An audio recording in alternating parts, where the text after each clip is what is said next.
아멘.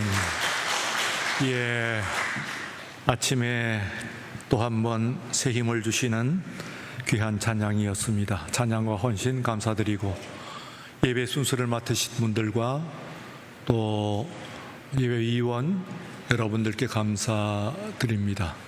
오늘도 또 수고를 하루 종일 하시겠는데 위에 방송실부터 아래 주방까지 그 사이에 모든 각부 위원회 소속 여러분들 모두 충성하시는 가운데서 모두 서로 돕고 하나님께 영광 돌리는 이 한 주가 되시기를 축원합니다. 지난주일 말씀 가운데서 사람, 이 인생의 그리고 역사의 대종을 사람, 사건, 사물 이 세 가지로 정리를 했습니다. 그 세 가지의 대종을 따라서 오늘도 이 말씀을 한번 설명을 여러분들이 함께 따라가 보기로 하겠습니다. 먼저 사람입니다. 사람에 관한 일입니다. 사도 바울이 이제 이 문제가 지도를 하나 여러분들이 보셔야 됩니다. 그 지도를 보시면은 우선 이제 염두에 두셔야 되는 게 말씀이 저 드로아라고 하는 오른쪽에 있죠. 거기가 이제 아시아의 끝 지점입니다. 배를 타고 처음 간 곳이 저 위쪽에 있는 빌립보라고 하는 곳에 처음 당도를 합니다. 사도 바울은 그곳을 첫성이라고 이야기합니다. 그리고 그 다음 간 곳이 데살로니가, 그리고 그 인근에 있는 바로 밑에 있는 베레아, 우리로 보면은 일산 정도라고 보시면 되겠습니다. 그리 멀지 않은 곳입니다. 그러나 그 다음에는 아주 멀리 갑니다. 저 밑으로 가게 되면은 그 아덴이라고 하는, 아테네지요. 아덴이라고 하는 곳에 갔다가 오늘 본문의 배경이 되는 곳은 그 왼쪽에 있는 고린도라고 하는 곳입니다. 펠레폰네소스 해협을 넘어서 가지고 이제 고린도라고 하는 곳에 이르렀습니다. 전체로 다시 한번 정리를 하면은 빌립보, 데살로니가, 베레아, 아덴, 고린도인데 이 5개의 지점이 사실상에 있어서는 사도 바울의 선교에 있어서 가장 중요한 5곳이다. 이렇게 해서 다른 곳은 혹 우리가 조금 헷갈릴지라도 이 5곳 정도는 여러분들이 염두에 두시고 계셔야 됩니다. 특별히 오늘 말씀과 관련돼 가지고 먼저 이 사람을 보면 저 위에 있는 그 데살로니가에서 문제가 생겼습니다. 굉장한 그런 소요가 일어났기 때문에 그 박해를 피해서 사도 바울이 이제 피난을 갑니다. 그런데 그때에 워낙 다급한 상황이 되어서 디모데와 실라 그 일행을 데리고 가지 못하고 거기에 이제 그 홀로 아덴으로 내려가게 된 것입니다. 아덴까지 내려간 것은 홀로 내려갔습니다만 우리가 사도행전과 그리고 서신에 있는 말씀들을 종합을 해가지고 보게 되면은 이때의 사도 바울이 이제 나중에 아덴에서 그 데살로니가에서 내려온 실라와 그리고 디모데를 만나기는 했어요. 그러나 만났습니다만 그러나 지금 위에 있는 데살로니가가 아주 중요한 도성이라고 할 수가 있는데 세 안식일 3주를 있어요. 채 한 달도 머물지 못한 곳이기 때문에 그곳이 걱정이 됩니다. 그래서 이제 이 교회를 걱정을 하고 데살로니가 교회를 걱정을 하고 디모데와 실라를 도로 올려 보냈어요. 위험한 지역이긴 합니다만 그러나 바울은 가지 못하고 그리고 두 사람을 올려 보내게 됩니다. 그리고는 홀로 이제 다시 내려와서 이 고린도에 이제 봉착을 하게 된 것이죠. 이 고린도에 오게 되니까 홀로 왔습니다. 근데 이 사도 바울은 어떤 유형의 사람인가 하는 것을 성경을 통해서 여러분들이 가만 살펴보시면은 반드시 옆에 사람이 있습니다. 아니, 사람이 없으면은 일을 잘 못해요. 사실은 잘하는 일도 있긴 합니다. 사도 바울이 홀로 있을 때에 잘하는 일은 저술, 곧 책을 쓰는 일은 아주 잘해요. 그건 뭐 누가 도와줄 수 있는 일은 아니니까요. 저술은 잘합니다. 그러나 실제의 사역, 교회를 세우고 그리고 또한 이 선교를 하고 하는 이런 일들은 옆에 사람이 있어야 돼요. 사도 바울은 그 옆에 사람이 없게 되면은 대단히 불안해하고 그리고 흔들리는 그런 모습을 종종 보여주는 그런 모습입니다. 오늘 본문 가운데서도 분명히 그것이 보이죠.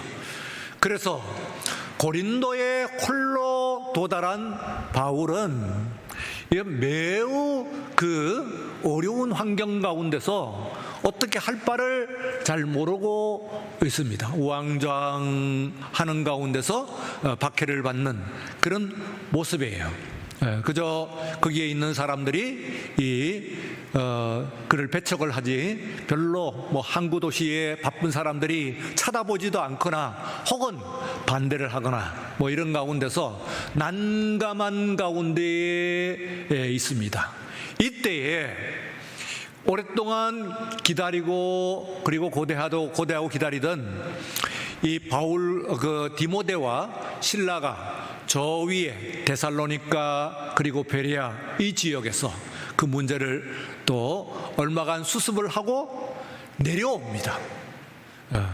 고린도까지. 그래서 드디어 물론 그 중간에 아덴에서 잠깐 만나긴 했습니다만 그러나 고린도에서 비로소 이 선교팀이 합류를 하게 된 것이죠.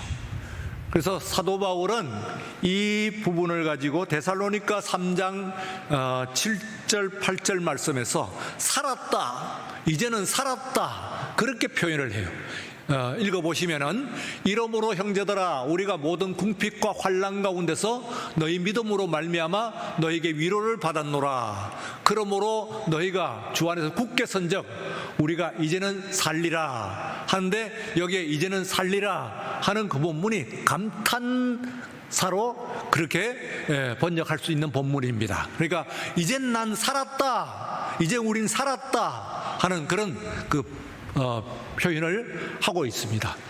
이때에 이제 이 살았다 하는 것이 바로 이 데살로니가로부터 신라와 그리고 디모데가 왔기 때문에 그 사람들을 만남으로 말미암아 혼자서 난감해하고 그리고 어떤 불안해하던 바울은 이제는 살았다 하고 이제 고백을 하고 있는 그런 본문이라고 볼 수가 있습니다. 그 다음에 이제 두 번째는 사물인데요. 사물 중에서 돈에 관한 것입니다. 돈에 관한 것인데 이 돈은 여기에 이제 이 고린도에서 와가지고 사도 바울이 이제 독특한 그런 선교 방법을 써요. 선교비 충당에 관한 것인데요. 곧 자비량이라고 하는 그 선교 방법입니다. 어디서 흔히 들어볼 수 있는 말은 아니죠. 성경에서 나와 있는 한자로 풀어 있는데 우리가 자비량인데 one's own expense 혹은 one's own charge 뭐 이렇게 영어 성경에는 나와 있는 그런 것을 우리는 우리말 성경은 자비량이라고 이야기했습니다. 내용은 선교사가 스스로 일을 해서 그 선교비에 보다는 내용들을 충당하는 그런 선교 방법, 이것을 자비량 선교라고 했어요. 사실상에 있어서는요, 그 전에부터 생각하면은 사도 바울이 2차 선교 여행을 떠날 때에 바나바와 헤어졌다고 하는 것은 한 사람과 헤어진 것만은 아닙니다. 그 뒤부터는 선교비에 대한 대책이 없다는 것을 의미할 수가 있어요. 왜냐하면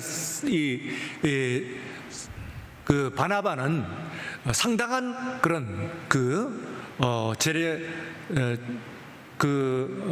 부자이기 때문에 이 사도 바울이 이 바나바와 함께 다니는 1차 선교 여행 동안에는 선교비 걱정을 아마 조금도 안 했을 겁니다. 거의 모든 것들을 풍족하게 다녔다, 그렇게 생각하셔도 좋겠습니다. 그래서 바나바가 있는 한에 있어서는 바나바뿐만 아니라 또한 선교비에 관한 걱정을 할 일이 없었을 겁니다. 그런데 이제 그만 이 바나바와 헤어짐으로 말미암아 그때부터 어떤 압박이 들어오냐 하면은 재정의 압박이 들어오죠. 곧 선교비를 근데 이 바울은 그렇게 물질적인 여유가 있는 사람이 아니에요. 그러니까 이게 선교를 하는 데 있어서 선교비가 문제가 되는데, 첫성이라고 아까 말씀을 드린 빌립보에서 루디아라고 하는 여성 상인을 만납니다. 루디아. 이 루디아라고 하는 사람은 자주 옷감 장사라고 하는데, 전에도 한번 말씀을 드렸죠. 그때의 자주 옷감이라고 하는 것이 두 가지 설이 있는데, 하나는 어떤 강에 있는 물고기 아가미를 찧어가지고 물감을 낸다고 얘기하고, 혹은 어떤 사람은 어느 지역에 있는 소라조개, 말하자면 붉은 이 피조개 같은 거죠. 그것을 해가지고 거기서 끄집어내가지고 그걸 이제 물감으로 만드는 것인데, 이게 대단히 비쌉니다. 어느 정도로 비싸냐 하면은, 같은 양의 황금과 같은 양의 자주 물감이 훨씬 비쌉니다. 같은 부피에 한 컵의 금과 한 컵의 자주 물감이면은 자주 물감이 한 컵의 금보다도 더 비쌉니다. 순금보다도요. 그러니까 이게 엄청 비싼 거예요, 말하자면은. 그러니까 지금 말하면 세계적인 명품을 취급하는 그런 이 상인이었다, 그렇게 생각할 수가 있죠. 그래서 이 루디아가 이제 바울을 자신의 집으로 초청하고, 그리고 거기서 교회를 세우니까 빌립보에 있는 동안에 있어서는 선교비 걱정이 바나바와 헤어졌습니다만, 그러나 걱정이 없어졌어요. 그만. 문제가 해결이 된 거예요.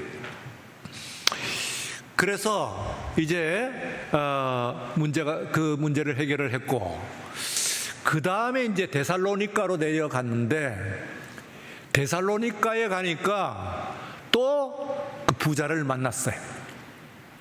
야손이라고 하는 사람을 만나게 됩니다. 이 사람이 얼마나 부자냐 하면은, 이때에 이제 데살로니가에서 반대가 일어나고 난리가 났어요. 사도 바울이 이제 예수 그리스도의 부활, 십자가와 부활을 전하니까 난리가 났어요. 그래서 있는 가운데서 이 야손이라고 하는 사람이 사도 바울을 일행을 디모데와 실라 모든 사람들을 자기 집에 들였어요. 근데 그뿐만이 아니라 이 시내에 있는 사람들이 이 바울과 실라와 디모데를 체포를 했어요.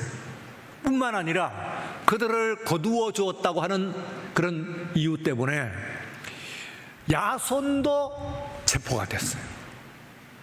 그런데 우리가 사도행전을 보면은, 사도행 17장을 보게 되면은 야손이 보석금을 내고 풀려났다는 거예요. 자기 자신만 풀려난 것이 아니고 바울과 그 일행들까지도 모두 풀려났어요.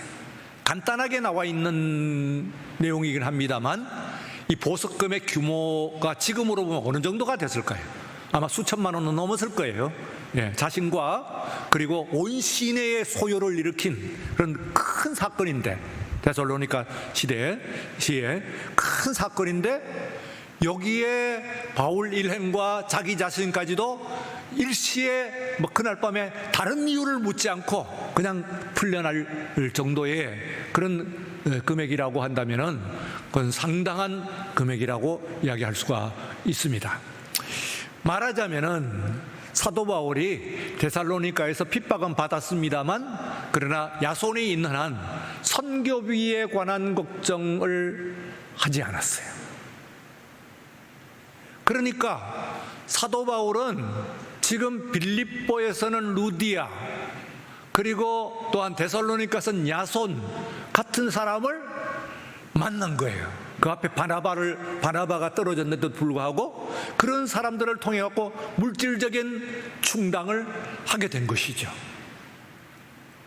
그래서 이제 아덴에 왔는데 아덴에서는 선교가 제대로 되지를 않았어요. 사실상에 있어서는. 그래서 이 아덴에 있다가 또 홀로 있으니까 마침내 고린도에 왔는데 문제는 뭐냐면은 고린도에서 앞에 있는 빌립보 앞서 있는 바나바와 그리고 루디아와 그 빌립보의 루디아와 데살로니가의 야손과 같은 그런 사람을 찾을 수가 없는 거예요. 금방 만나지를 못했어요. 그러니까 당장 문제가 생긴 거예요. 그래서 여기서 이제 사도 바울이 최초로 이 시도를 한 그 선교비에 관한, 선교비 충당에 관한 방법이 on his own expense, 그러니까 자비량 선고입니다. 그 무슨 자비량을 했느냐 하면은 이 사람은 어떤 기술을 가지고 있냐면 텐트 메이커입니다. 텐트를 만드는 기술이죠. 그러니까 텐트를 만드는 기술이니까 텐트 만드는 기술이 굉장히 고급 기술이에요. 말하자면은 그런데 이 사도 바울이 그 상당히 좋은 집안의 자제로서 그리고 유학도 하고 그리고 뭐 좋은 대학도 나오고 했다고 그러더니 언제 텐트를 만드는 기술을 배웠느냐? 그런데 그것은 유대인이라고 하는 사람들이 누군가 하는 것을 여러분들이 알아야 돼요. 우리는 산농공상해서 위에 선비는 밑에 있는 공상, 무엇을 물건을 만들거나 혹은 물건을 팔거나 하는 것을 업신여기는 천대시하는 그런 문화가 조선조 500년 동안에 이제 정착이 되어 있어요. 그 의식이 내려온 거예요. 근데 유대인들은 하나님께서 어떤 하나님이시냐면은 제일 중요한 게 창세기 성경을 열자마자 하나님은 공인님, 물건을 만드시는 분이에요. 그렇죠? 일하시는 하나님이에요. 그러니까 그 하나님께서는 흙으로 빚어서 늘 만드시는 분이니까 유대인들에 있어서는 말하자면 공상, 물건을 만들거나 파는 것에 대해서 그것을 가지고 천대하는 그런 문화가 없어요. 없는 정도가 아니고 지금도 세계적으로 유명한 뭐 천체 물리학자 혹은 전자학자 이런 학자들도 말하자면은 안경 만드는 기술이 있다든지 혹은 양목 만드는 기술이 있다든지 하는 것을 갖고 있는 것이 지금 현재도 그렇습니다. 현재도 왕왕. 그러니까 그것은 유대인들에 있어서는 일이라고 하는 것은 일을 한다, 뭘 만들어낸다 하는 것은 천대받는 일이 아니라 하나님을 닮는 일이에요. 하나님께서는 일하시는 하나님이에요. 고트 아르바이테트, 그러니까 일하시는 하나님이에요. 그러니까 이 많은 바리새인들 그리고 또한 사도 바울 같이 인류 대학을 나온 사람, 이런 사람들도 기술이 하나 있는데 사도 바울은 어릴 때부터 배운 기술이 그와 함께 이제 말하자면 그 텐트를 만드는 일이에요. 이게 이제 있으니까 이 일을 해가지고 텐트를 만드는 일을 해가지고 돈을 벌어야 돼, 수입을 벌어야 돼서 그것으로 말하자면은 선교를 한 것이죠. 그것을 가지고 고린도 교회에서 이제 고린도에서 선교하는 동안에 썼던 자비량 선교라고 하는 독특한 그런 선교 방법을 지금 개발을 했다, 그렇게 생각을 할 수가 있습니다. 그런데 이제 아무래도 우리가 뭐 텐트라고 하는 것이 여러분들이 들어가는 그런 텐트 아니에요. 상당히 큰 겁니다. 이게 말하자면은 집이라고도 볼 수가 있고 뭐 그런 것이니까 몽골 게르와 같이 이제 뭐 그만큼 크지는 않습니다만 하여튼 뭐 큰 텐트예요. 이런 것이니까 이걸 만들면서 선교를 한다고 하면은 아무래도 선교에 집중을 하기는 쉽지는 않겠죠.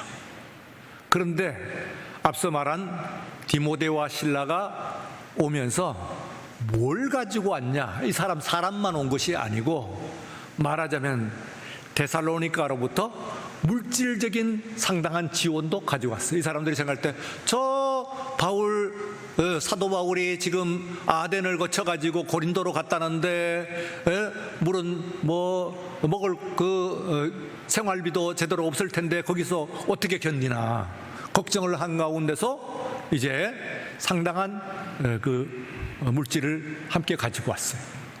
아마도 추측하건대 바로 데살로니가에 있는 빌립보에 있는 루디아도 있을 수가 있고 그보다는 데살로니가에 있는 야손, 말씀하는 야손이 중심이 되어가지고 물질적인 후원을 했다고 볼 수가 있죠.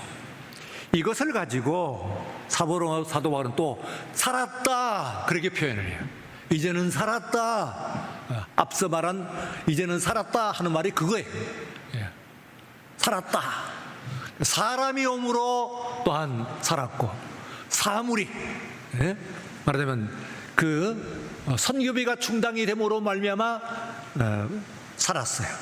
그래서 여기서 사도 바울은 뭐라고 이야기를 하느냐 하면은 내가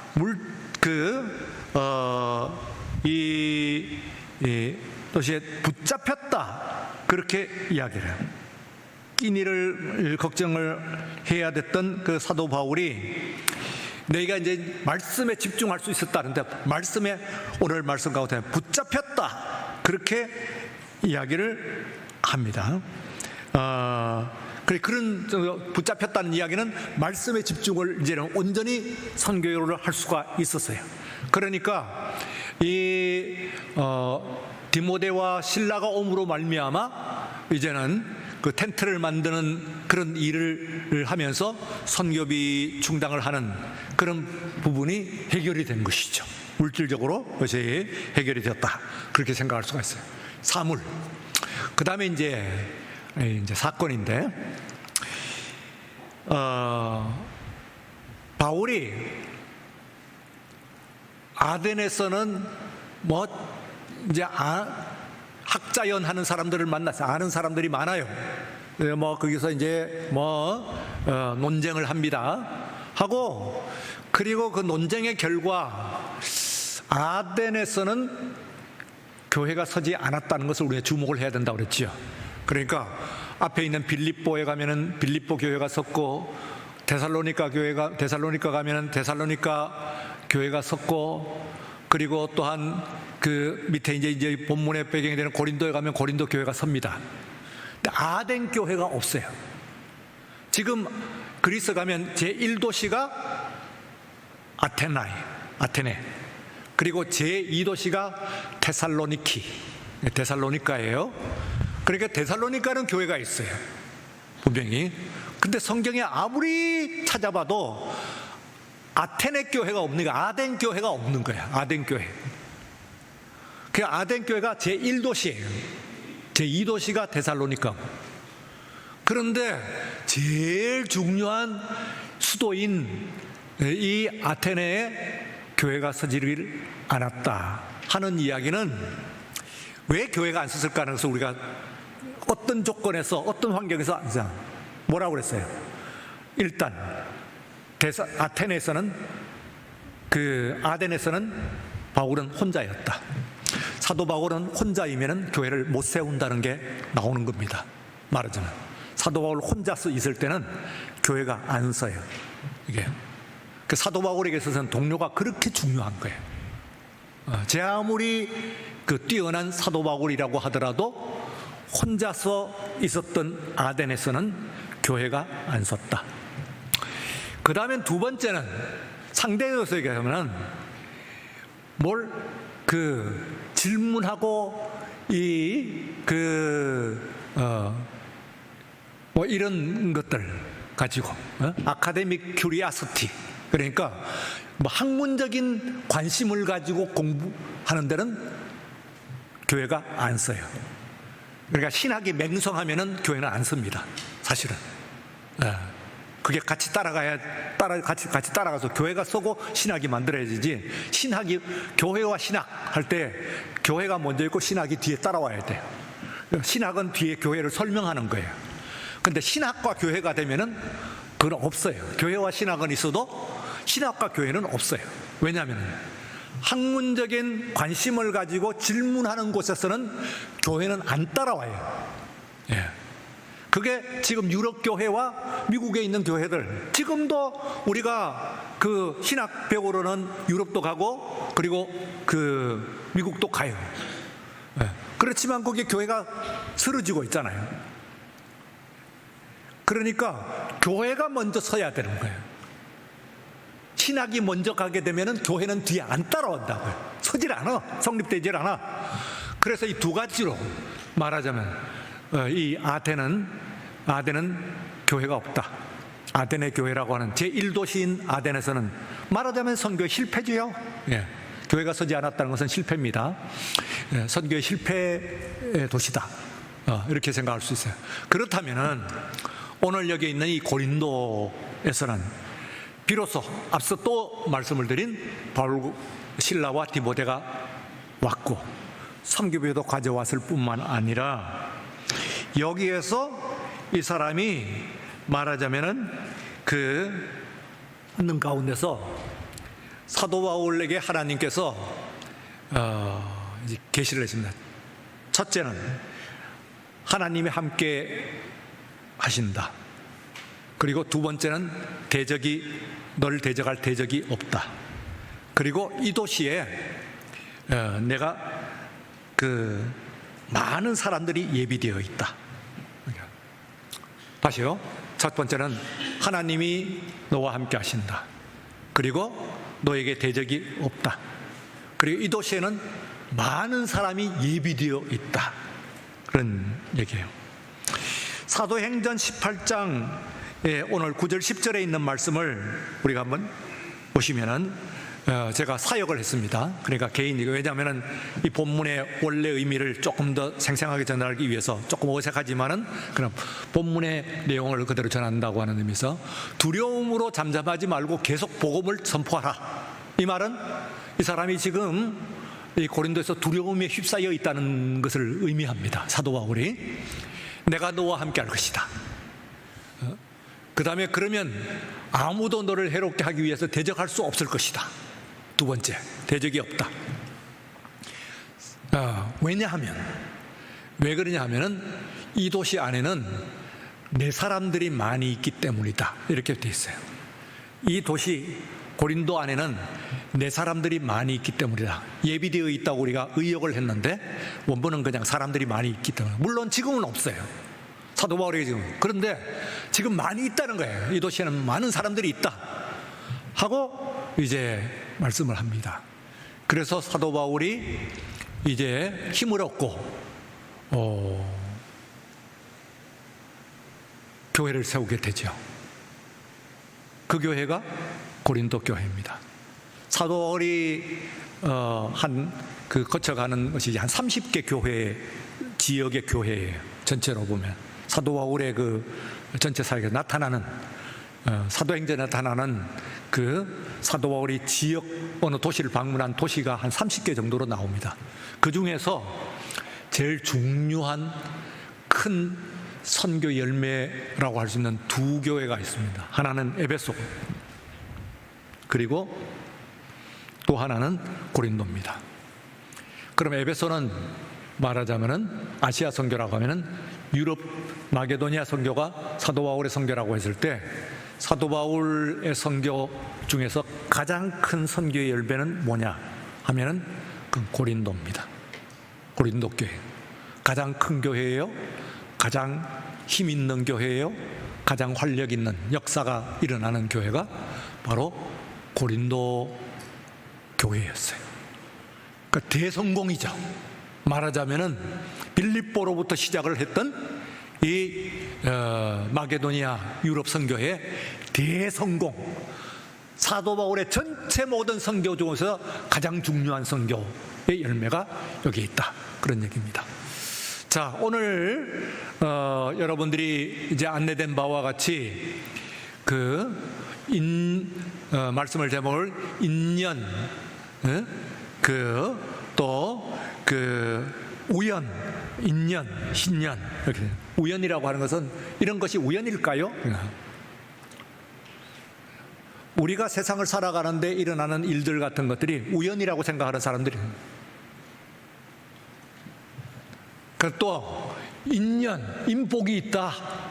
그래서 가서 바나바도 만나고, 바나바와 헤어진 이후에는 루디아도 만나고, 빌립보를 떠난 후에는 데살로니가에서 야손도 만나고, 이런 인연처럼 보입니다만, 그러나 오늘 여기에 있는 이 모든 것들은 신년, 하나님께서 맺어주신 사람, 그리고 사물, 사건, 삼사라고 그랬죠. 모든 이 세 가지가 하나님께서 맺어주신 거예요. 그러면 오늘 본문을 통해 갖고 제가 여러분들 함께 나오고자 하는 내용은 뭐냐면은 여러분들의 삶이에요. 여러분들이 무엇을 하시건 간에, 이건 바울의 이야기였고, 오늘 본문을 통해서 우리가 사업을 하시건 회사를 다니건 혹은 학교에서 공부를 하건 하는데, 어떤 사람을 만나고 어떤 사건이 일어나고 어떻게 그 여유가 충족이 되고 하는 것이 중요하잖아요. 그런데 끝났다, 아이고 이제 큰일 났네, 나는 이제 죽게 생겼구나 하는 그때에 하나님께서 뭘 주세요? 하나님의 신년, 하나님께서 이어주시는 사람과, 그리고 하나님께 충족해 주시는 물질과, 그리고 하나님께서 주시는 그런 놀라운 사건, 이런 것들이 예수 믿는 사람들의, 바로 저와 여러분들의 삶 가운데 분명히 있을 줄로 믿습니다. 여러분들이 그것을 믿어요. 오늘 메시지예요. 나는 예수 믿을 때에 우리 하나님께서 신년, 하나님께서 주시게 사람도 붙여주시고, 또 물질도 허락해 주시고, 그리고 형통한 길도 열어주실 줄로 믿습니다 하는 이 믿음을 여러분들이 분명히 가지시고, 여러분들이 지금 계획하시는 일들을 기도 가운데 구하세요. 그러면 그 세 가지를 충족하게 다 채워 주실 줄로 믿는 믿음을 가지시는 여러분들 모두가 되시기를 축원합니다.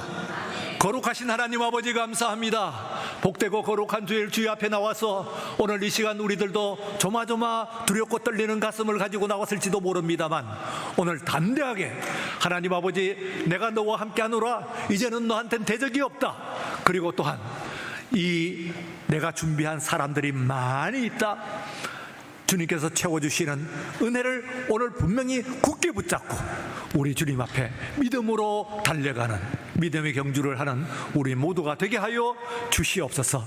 예수님 이름으로 기도드리옵나이다. 아멘.